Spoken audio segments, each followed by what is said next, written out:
Good morning students. Last class we have seen about up to the significance of DNA. இல்லையா DNA னா என்னன்னு பார்த்தோம், structure of DNA and replication of DNA பார்த்தோம், significance of DNA. Next வந்து last topic sex determination. Sex determination is nothing but after the formation of the zygote we have that the zygote into male or female sex during development is called sex determination. அதாவது zygote form ஆன பிறகு அந்த zygote வந்து மேலாக develop ஆகுதா அல்லது female சைல்டாக develop ஆகுதா அப்படின்றத வந்து டிட்டர்மைன் பண்ணுறது தான் வந்து என்னது செக்ஸ் டிட்டர்மினேஷன். ஓகே, ஸோ எது வந்து செக்ஸ் டிட்டர்மைன் பண்ணோம் அப்படின்னா sex determined by the chromosomes of an individual. So sex வந்து ஒவ்வொரு குரோமோசோம் ஒரு இண்டிவிஜுவலோட செக்ஸை டிட்டர்மைன் பண்ணக்கூடியது chromosomes. Okay, next sex determination in human being. So already we know that the human பீயிங்கில் வந்து எத்தனை இருக்கும் அப்படின்னா 46 குரோமோசோம்ஸ் இருக்கும்.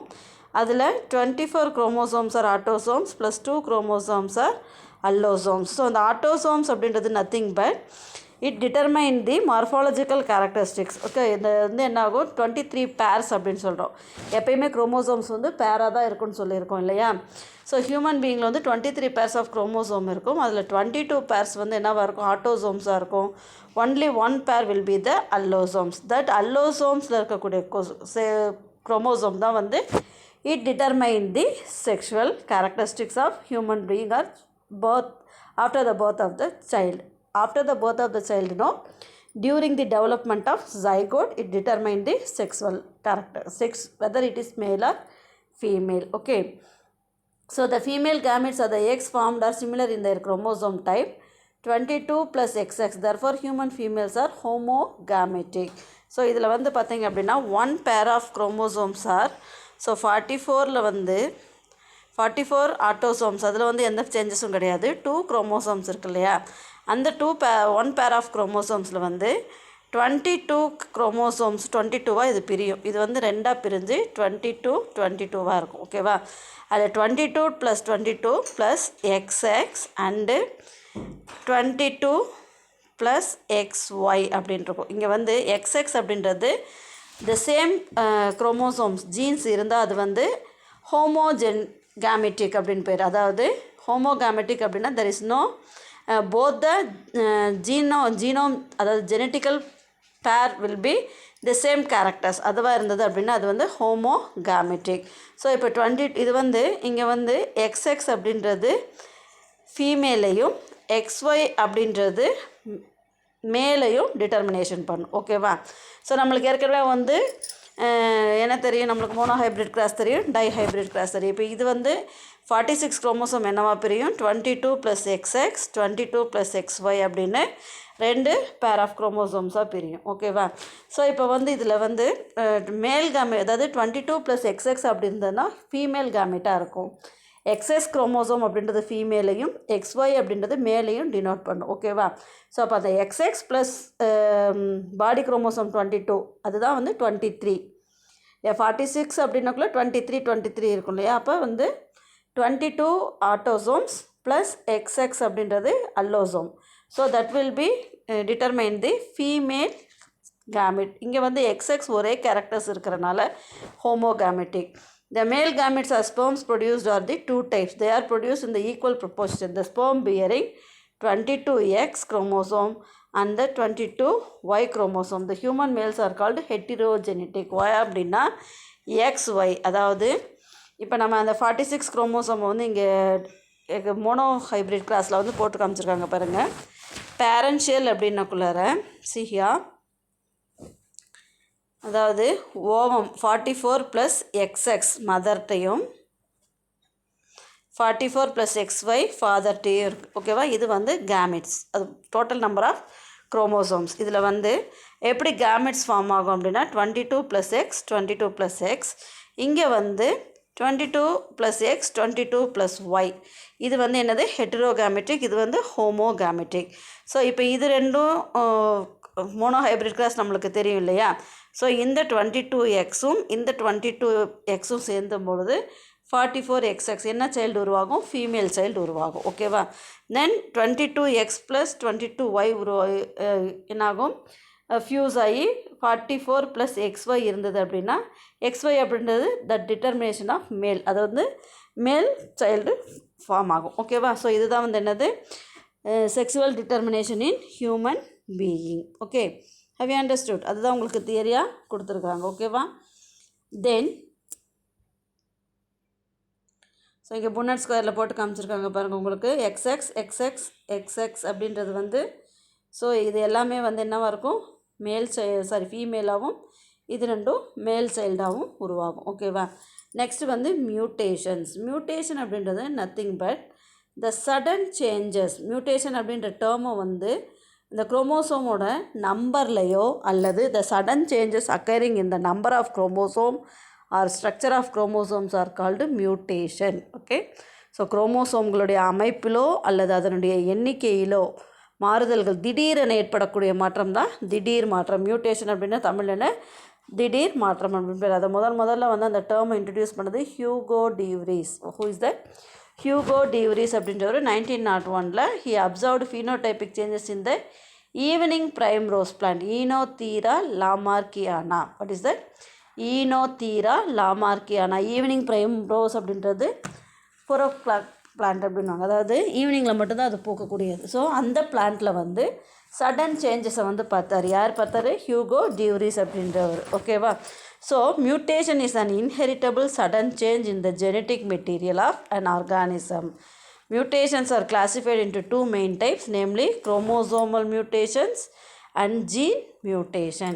ஸோ இது வந்து என்ன அப்படின்னா சடன் சேஞ்ச், அதாவது திடீர்னு அதாவது எந்த ப்ராசஸும் இருக்காது, நிறைய காலதாமலாம் இருக்காது. சடனாக கிளைமேட்டிக் சேஞ்சாக இருக்கலாம் அல்லது அந்த குரோமோசோம்களோட அமைப்பில் இருக்கலாம், அதோட எண்ணிக்கையில் ஏற்படக்கூடிய sudden changes of chromosomes or changes in the chromatic. It may be occur in the genetic material, டிஎன்ஏல ஏற்படக்கூடியது தான் வந்து என்னது mutation. It has 2 types. What are they? Chromosomal mutation and gene mutation. Chromosomal mutation அப்படின்னு என்னென்னா sudden change in the structure or number of chromosome is called chromosomal mutation. This may result in changes in the structure of chromosome, changes in the number of chromosome. ஓகேவா? So structure of chromosome அப்படின்னக்குள்ளே என்ன நடக்கும் அப்படின்னா sometimes அந்த டீலோமியரே இல்லாமல் இருக்கும். அதே மாதிரி இந்த கேன்சர் செல்ஸ்லாம் பார்த்திங்க அப்படின்னா அந்த குரோமோசோம்ஸில் வந்து அந்த சென்ட்ரோமியர் வந்து அக்கேராக இருக்காது. ஸோ அந்த மாதிரியான changes due to the sudden changes it will be occur, that is called changes in the structure of chromosome. Structural changes in the chromosomes usually occurs due to the errors in cell division. Changes in the number and arrangement of gene takes place as a result of deletion, duplication, inversion, translocation in chromosomes. இந்த deletion duplication அப்படின்றது என்னென்னா, இப்போ chromosome இதுதான் chromosome அப்படின்னா இங்கே ஒரு chromosome இருக்குது, அந்த இடத்துல வந்து இது ABCDEF அப்படின்னு ஒரு என்ன ஜீன்கள் இருக்குது அப்படின்னா இந்த சப்போஸ் இந்த இங்கே இருக்கக்கூடிய ஜீன்கள் வந்து அழிஞ்சு போயிடும். இந்த ஒரு பக்கம் இதை வந்து என்னது டெர்மினல் டெலிஷன் அப்படின்வாங்க. சப்போஸ் இந்த போர்ஷன் மட்டும் டெலீட் ஆயிடுச்சுன்னா அப்படின்னா இன்டர்கேலரி டெலிஷன்ஸ் அப்படின்வாங்க. ஸோ இந்த மாதிரி டெலிஷன். அதர்வைஸ் டூப்ளிகேஷன் அப்படின்னுக்குள்ளே இங்கே EF இருந்தது அப்படின்னா திரும்பவும் டூப்ளிகேட் ஆகி அது என்ன ஆகும், குரோமோசோமில் EF அப்படின்னு ஒரு போர்ஷன்ஸ் இருக்கும். That is called duplication. Inversion and translocation அப்படின்றது வந்து that will be studied in your higher classes. அந்த இன்வர்ஷன் அப்படின்றது தலைகீழாக திரும்பும், 180 டிகிரியில் வந்து தலைகீழாக திரும்பும். ஓகேவா? ஸோ அதெல்லாம் வந்து அது அந்த மாதிரி குரோமோசோம்களுடைய அமைப்பில் ஏற்படக்கூடிய மாறுதல்கள் தான் வந்து என்னது changes in the structure of chromosome. Okay, then changes in the number of chromosome அப்படின்னக்குள்ளார என்னாகும் அப்படின்னா இப்போ நம்பர் ஆஃப் குரோமோசோம்ஸ் இப்போ நம்ம உடம்புல வந்து 46 குரோமோசோம்ஸ் இருக்குது அப்படின்னு சொல்கிறோம் இல்லையா. ஹியூமன் பீயிங்கோட டோட்டல் ஜீனம் வந்து 46. ஸோ அதில் வந்து ஏதாவது சேஞ்சஸ் இருக்கும். So that will not be advisable. அது வந்து என்னது ஒரு ஜைஜானிக் பர்சனாவோ அல்லது என்னது குறையுள்ள மனிதர்களாக தோன்றுவாங்க. They may not lead to life, they will be die. ஓகேவா? ஸோ இந்த சடன் சேஞ்சஸ் இந்த நம்பர் ஆஃப் குரோமோசோம்ஸில் வந்து என்ன பண்ணுவோம், எதில் நடக்கும் அப்படின்னா பிளான்ஸில் வந்து அதை வந்து இன்க்ரீஸ் பண்ணுவாங்க. To increase the number of chromosome அப்படின்னக்குள்ள என்னாகும், அது பர்டிகுலர் குரோமோசோம் எந்த பண்புகளுக்குரிய ஜீன்கள் வந்து மல்டிப்ளை ஆகுதோ அந்த பண்புகள் வந்து அதிக அளவில் இருக்கும் பிளான்ஸில். ஸோ அதுக்கு என்ன பேர் அப்படின்னா ploidy. What is that? Ploidy.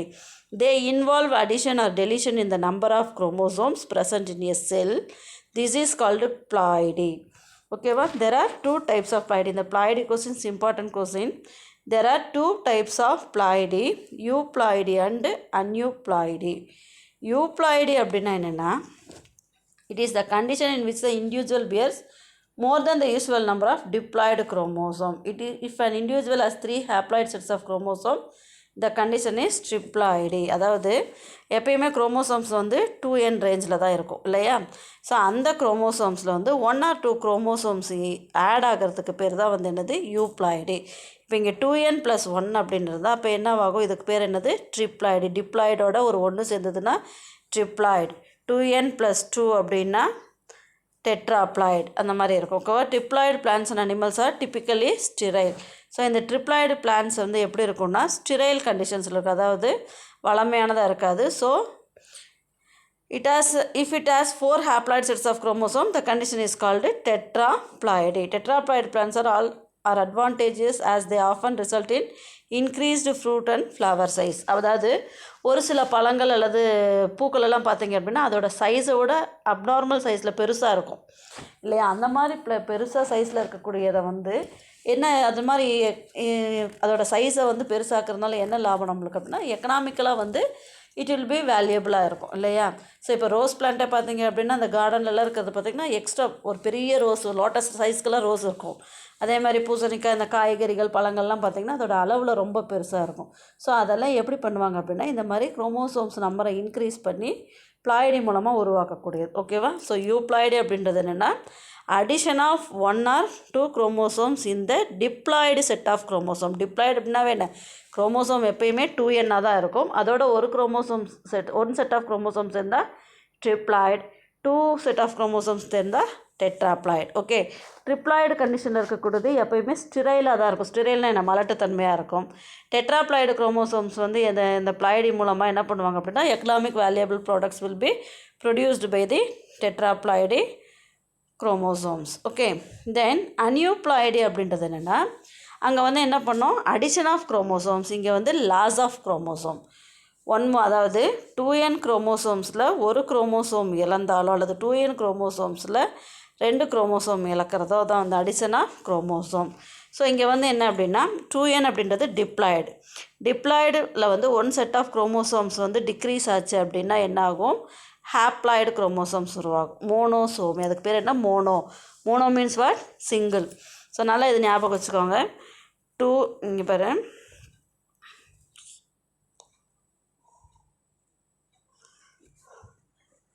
Diploid 2n - 1, 2 - 1 என்னது 1, அப்போ அது வந்து மோனோசோமி. ஓகே, தென் 2n - 2, 2 - 2 0, none.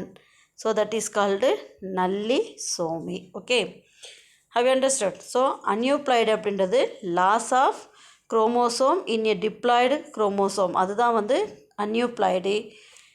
euploid அப்படின்னா என்னென்னா addition of chromosome in a diploid set of chromosome. இப்போ 2n + 1, 2 + 1 3 triploid, 2n + 2, 2 + 2 4 tetraploid. அதே தான், அதை ஈஸியாக ஞாபகம் வச்சுக்கோங்க. அதே மாதிரி in man Down syndrome is one of the commonly known aneuploid conditions.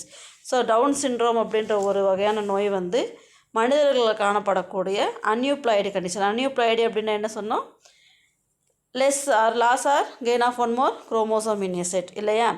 அந்த டவுன் சிண்ட்ரோம் அப்படின்றது உங்களுக்கு எக்ஸ்பிளைன் பண்ணியிருக்காங்க பாருங்கள். This condition was first identified by the doctor named Langdon Down in 1866. Langdon Down அப்படின்றவர் 1866 இந்த டவுன் சிண்ட்ரோம் அப்படின்ற ஒரு சிண்ட்ரோமை கண்டுபிடிச்சார், ஒரு வியாதி அது. ஓகேவா? It is a genetic condition in which there is an extra copy of chromosome 21, trisomy 21. It is associated with a mental retardation, delayed development, behavioral problems, weak muscle tone, vision and hearing disability are some of the conditions seen in these children. அதாவது 21வது குரோமோசோமில் வந்து ஒரு chromosome அதிகமாக இருக்கிறனால ஏற்படக்கூடியது தான் வந்து downs syndrome. நம்மளுக்கு இருக்கக்கூடிய 22 குரோமோசோம்ஸில் 22 pair of குரோமோசோமில் 21 pair of குரோமோசோமோட ஒரு குரோமோசோம் நம்பர் அதிகமாக இருக்கும். அதுதான் வந்து, அதாவது 21st பேர் ஆஃப் குரோமோசோம்ஸில் வந்து என்னவாக இருக்கும், ட்ரைசோமியாக இருக்கும். ஓகேவா? ஸோ அப்போ அதனால் உருவாகக்கூடியது தான் வந்து என்னது, டவுன்ஸ் சிண்ட்ரோம். அந்த மாதிரி டவுன்ஸ் சிண்ட்ரோம் இருந்தாச்சு அப்படின்னா மென்டல் ரிட்டார்டேஷன், அதாவது மூளை வளர்ச்சி இல்லாமல், அதாவது இல்லை மெதுவாக டெவலப் ஆகாமல் பிஹேவியர் ப்ராப்ளம்ஸ் இருக்கும். அந்த muscles, vision, hearing problem, disability of some of the condition எல்லாமே இருக்கும். So they are not leading in the normal life. So normal child மாதிரி இருக்காது. ஏன் அப்படின்னா அந்த 21வது குரோமோசோமில் ஒரு குரோமோசோம் அதிகமாகி ட்ரைசோமி கண்டிஷனில் இருக்கிறதுனால உருவான நோய் தான் வந்து என்னது டவுன்ஸ் சிண்ட்ரோம். இங்கே கொடுத்துருக்காங்க பாருங்கள், டவுன் சிண்ட்ரோம் கேரியோடைப் கொடுத்துருக்காங்க பாருங்கள். 1 2 3 4 5 6 7 8 9 10 11. ஸோ 20 வரைக்கும் கரெக்டாக இருக்குது. இந்த 21st வந்து என்ன இருக்குது, எக்ஸ்எஸ் குரோமோசோமோட ஒரு எக்ஸ் குரோமோசோம், எக்ஸ்எக்ஸ் அப்படின்ற பேர் ஆஃப் குரோமோசோமோட ஒரு எக்ஸ் குரோமோசோம் இங்கே XXX இருக்கிறனால உருவான நோய் தான் வந்து என்னது டவுன்ஸ் சிண்ட்ரோம். இது எல்லாமே வந்து என்னது குரோமோசோமல் மியூட்டேஷன்ஸ், குரோமோசோம்களினுடைய எண்ணிக்கையிலோ அல்லது அமைப்பிலோ ஏற்படக்கூடிய நோய்கள். ஜீன் ஆர் பாயிண்ட் மியூட்டேஷன் அப்படின்னா என்னென்னா, gene mutation is the changes occurring in nucleotide sequence of a gene. So டிஎன்ஏவோட நியூக்ளியோடைடு இருக்குல்ல, இப்படி டிஎன்ஏ இருக்குது அப்படின்னா அதோட நியூக்ளியோடைடு சீக்வன்ஸ் இருந்தது இல்லையா, அந்த நியூக்ளியோடைடு சீக்வன்ஸில் ஏதாவது ஒரு புள்ளியில் ஏற்படக்கூடிய சடன் சேஞ்சஸ் தான் வந்து gene or point mutation. It involves substitution, deletion, insertion or inversion of a single or more than one nitrogenous base. Gene alteration result in abnormal protein formation in an organism. இந்த மாதிரி ஜீனில் ஏற்படக்கூடிய alteration வந்து எதை உருவாக்கும் அப்படின்னா abnormal protein formation in a man. Okay, so have you understood? So mutation அப்படின்றது என்னது, sudden changes occurring in the chromosomal number or structure. அதுதான் வந்து என்னது mutations. அந்த mutations will be divided into two: structure of chromosome, changes in the structure of chromosome, changes in the number of chromosome. The number of chromosomes வந்து என்னது euploidy, aneuploidy. Euploidy அப்படின்றது addition of chromosome in the diploid set of chromosome. So அது வந்து triploid and டெட்ராப்ளாய்டு. தென் அன்யூப்ளாய்டு அப்படின்றது deletion of, அதாவது loss of chromosome in the diploid set. இப்போ 2 - 1 அப்படின்றது மோனோசோமிக், 2 - 2 அப்படின்றது நல்லிசோமிக். ஓகே, தென் டவுன் சிண்ட்ரோம் அப்படின்றது என்னென்னா, ஹியூமன் பீயிங்கில் 21st குரோமோசோமில் இருக்கக்கூடிய ஒரு குரோமோசோம் எக்ஸ்ட்ரா அடிஷனாக ஆகிறதுனால உருவாகக்கூடிய ஒரு வகையான நோய் தான் வந்து Down syndrome. Okay, then gene or point mutation அப்படின்றது அதாவது ஜீன்கள் அப்படின்றது வந்து அந்த நியூக்ளியோடைடு சீக்வன்ஸில் வந்து ஏற்படக்கூடிய சடன் சேஞ்சஸ் தான் வந்து gene or point mutation. So இது என்ன பண்ண அப்படின்னா, it alteration the result in abnormal protein formation in an organisms. Okay, next அந்த டூயினோ பாருங்கள். டூயினோவில் என்ன கொடுத்துருக்காங்க அப்படின்னா, sickle cell anaemia is caused by the mutation of a single gene. Alteration in the gene brings a change in the structure of protein part of hemoglobin molecule. Due to the change in the protein molecule, the red blood cell that carries the hemoglobin is sickle shaped. அதாவது நம்மளுக்கு red blood cell வந்து என்ன ஷேப்பில் இருக்கும் அப்படின்னு தெரியும் இல்லையா, அதாவது இந்த லென்ஸ் மாதிரி இருக்கும்னு நம்ம ஏற்கனவே படிச்சிருக்கிறோம். ஒயிட் பிளட் செல் எப்படி இருக்கும், ரெட் பிளட் செல் எப்படி இருக்கும்னு இதில் 9th படிச்சிருக்கோம் இல்லையா. இந்த சிக்கல் செல் அனிமியா அப்படின்றது என்னென்னா, அந்த சிங்கிள் ஜீனில் ஏற்படக்கூடிய மியூட்டேஷன் தான் வந்து சிக்கிள் செல் அனிமியா அப்படின்றது. அதாவது alteration in the genes brings a change in the structure of the protein part of hemoglobin molecule. அந்த ஹீமோக்ளோபின் இருக்கு இல்லையா, அந்த ஹீமோக்ளோபின் மாலிக்யூலில் இருக்கக்கூடிய ப்ரோட்டீனோட ஸ்ட்ரக்சரை வந்து அந்த ப்ரோட்டீனுக்குரிய ஸ்ட்ரக்சருக்கான குரோமோசோமில் வந்து ஒரு சேஞ்சஸ் நடக்கும். அதுதான் வந்து அது என்னவா மாறிடும் அப்படின்னா, that will be looks like RBC cell வந்து என்ன இருக்கும் அப்படின்னா, ஹீமோக்ளோபினில் இருக்கக்கூடிய ஆர்பிசி வந்து சிக்கிள் ஷேப். சிக்கிள் அப்படின்னா என்ன, கதிர் அருவாள் இருக்கு இல்லையா, அந்த மாதிரியான ஷேப்பில் இருக்கும். அந்த மாதிரி இருக்கிறதுக்கு தான் என்னது சிக்கிள் செல் அனிமியா அப்படின்னு பேர். ஓகேவா? So up to this unit is over. Okay, so உங்களுக்கு வந்து இந்த ட்ரிப்ளாய்டு, நல்லிசோமி, மோனோசோமி அதெல்லாம் வந்து ஹையர் செகண்டரியில் வந்து ரொம்ப டீப்பாக படிப்பீங்க வித் எக்ஸாம்பிளோட. ஓகேவா? இப்போ வந்து வாட் இஸ் வாட்னு மட்டும் தெரிஞ்சுக்கோங்க. Okay, so understand the lessons properly and read this.